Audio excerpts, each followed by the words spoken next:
Hello, and recording is now in progress. How great is that? Good morning, everybody. I'm Janine Seitetsu Larsen. I'm a Zen teacher and resident priest with Bright Cloud Zen practice groups in Seattle, where we are sitting right now with Zazen Kai, with our Empty Moon family, our Sanghas in person and online this Saturday, August 26th in 2023. Since early February, Empty Moon teachers have been offering Dharma talks on the Zen precepts to support our continually unfolding practice of living Zen. 8 of our Sangha members were ready to commit to the first 5 precepts, and 5 more took the full 16 precepts at the end of June in the ceremony of Jukai, held at our Empty Moon Zen Summer Commuter Retreat held here in Seattle at University Unitarian Church, which is where we are sitting today. And today I will speak to the 10th Pure Precept, completing our current cycle of formal precept study and leaving us with the fresh reminder that these ethical guidelines are honored as we commit to realize them in this moment. As always, there are myriad ways to frame and understand this precept. At its simplest, I think, we say, I vow to take up the way of not defaming the 3 treasures, or not disparaging the 3 treasures. This is the promise to be fully aware that just as we take refuge in the Buddha with our brokenness and work sincerely to awaken to our wholeness, the Buddha depends on us, takes refuge in each person who receives the teachings sincerely, wrestles with them, and embodies them authentically in body, speech, and thought. It is the promise to be fully aware that just as we take refuge in the Dharma with our yearning for the intimate way and work tirelessly to discover the entry gates to the truth of boundlessness, the Dharma depends on us, takes refuge in each person who searches, realizes, and holds up the light for others in body, speech, and thought. It is the promise to be fully aware that just as we take refuge in the Sangha with our aloneness and remain steadfast in receiving and returning the blessings of this community of spiritual support, the Sangha depends on us. Takes refuge in each person who honors and vows to constantly repair and maintain the bonds of love, accountability, generosity, and gratitude for and with one another in body, speech, and thought.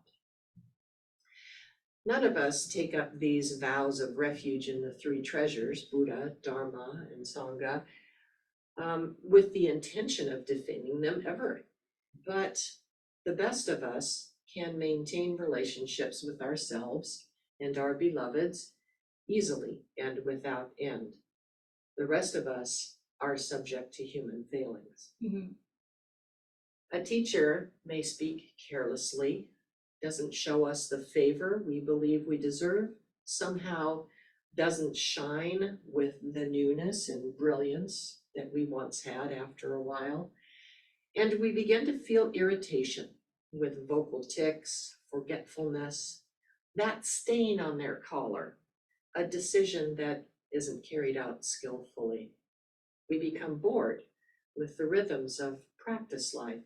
What once seemed so profound, so transformative, has just become chopping wood and carrying water with blisters instead of wonder. Mm-hmm. Is that all there is? We become restless, resentful that somehow the sparkle, the magic has faded. The grass sure looks greener over there, and they have more interesting outfits, and there's better books and music. Transformation is hard work. All of these teachings and practice patterns that they don't hit the receptors like they used to. And there's an exit to an amusement park and a great restaurant right up ahead. This Dharma stuff turns out to be not so great after all, fake news, actually. And the Sangha starts to feel annoying and disappointing. It's too small, or it's so large that no one even sees me anymore. The workload isn't shared evenly. No one recognizes my leadership. They're asking too much of me. And no one came to help me when I needed it. They should have known. There was a joke at my expense. That person thinks they're so enlightened, but they're just delusional. Mm-hmm. That person interrupts everyone, really, and has nothing to say or to contribute. I don't like the rules. What's with all the foreign lingo anyway? The meeting times really aren't great for me. I can't deal with technology, and there's a big fight going on, and I just can't even.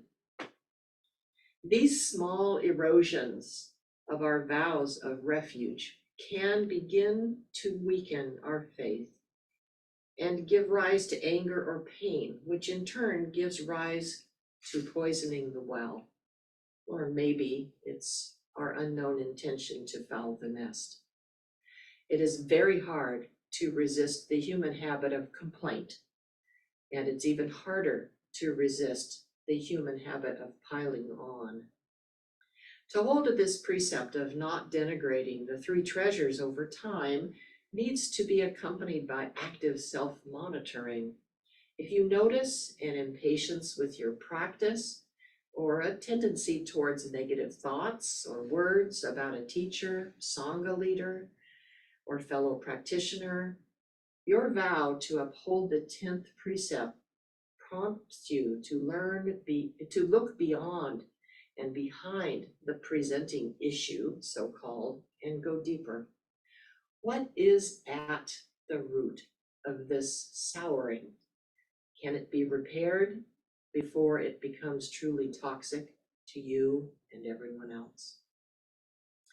You must have the same reaction as when you are caring for a sore tooth, a wrenched ankle, or another body part that's misbehaving.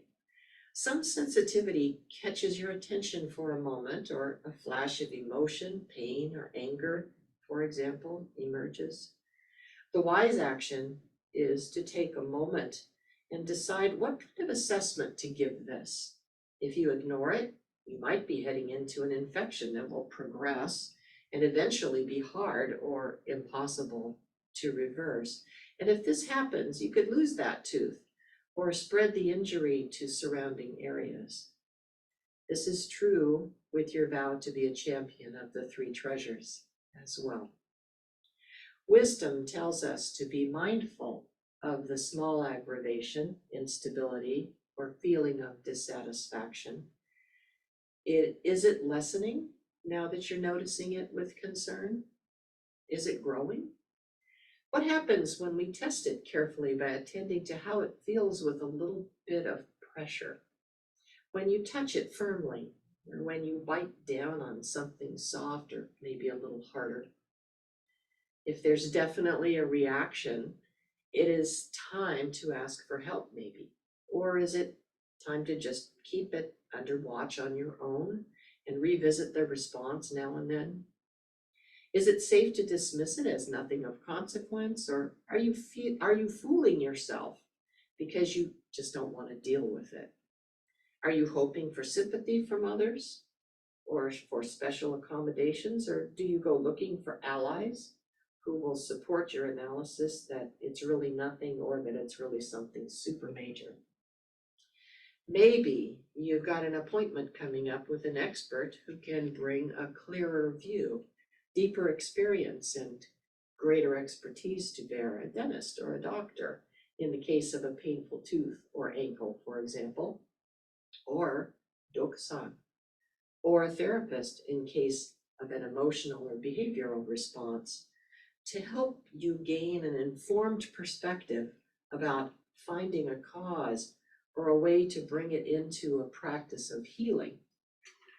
The best sanghas and the best of sanghas Pay attention when symptoms begin to emerge within individuals or groups, such as bitterness, raised voices, unkind words, spreading rumors, outsized responses, or refusal to engage.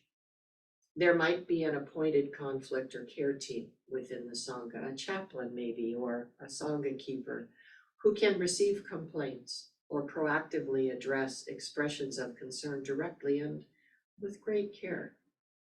It can be very helpful to have this kind of resource and support when you notice symptoms of disrespect or disaffection in yourself or in other Sangha members.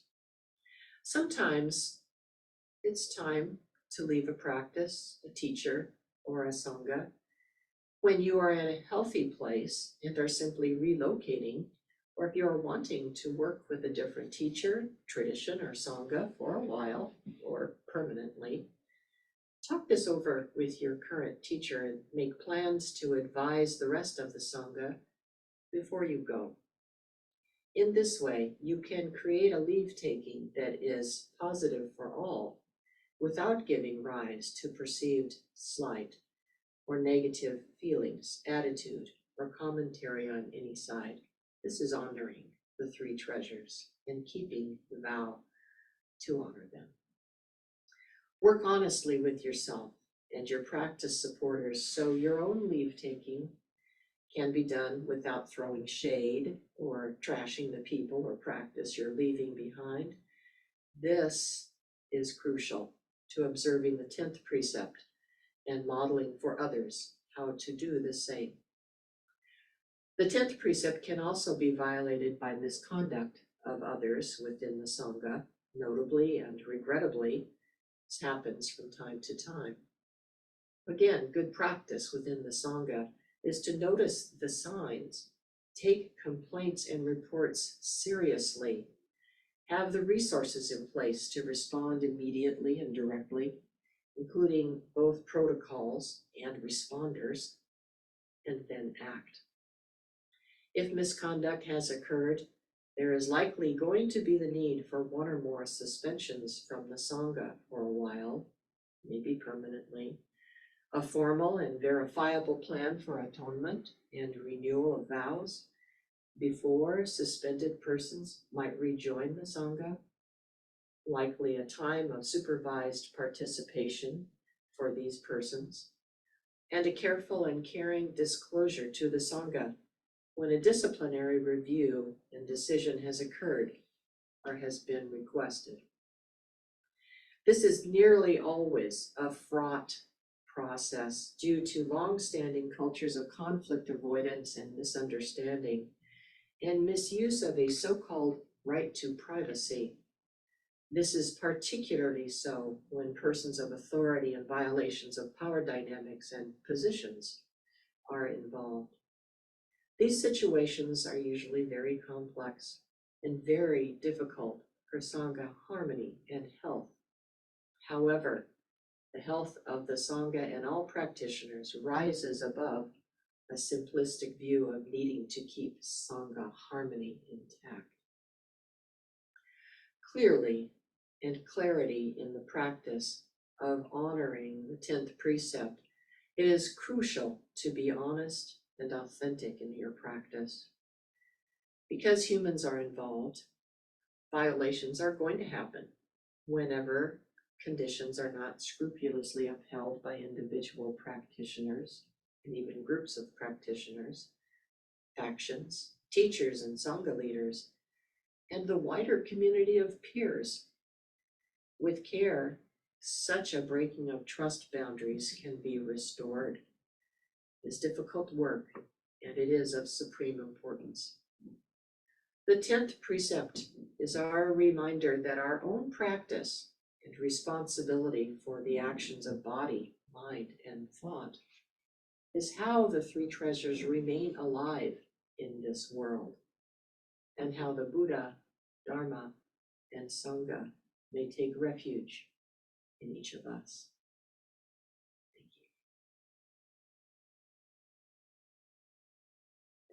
Thank you. I'll invite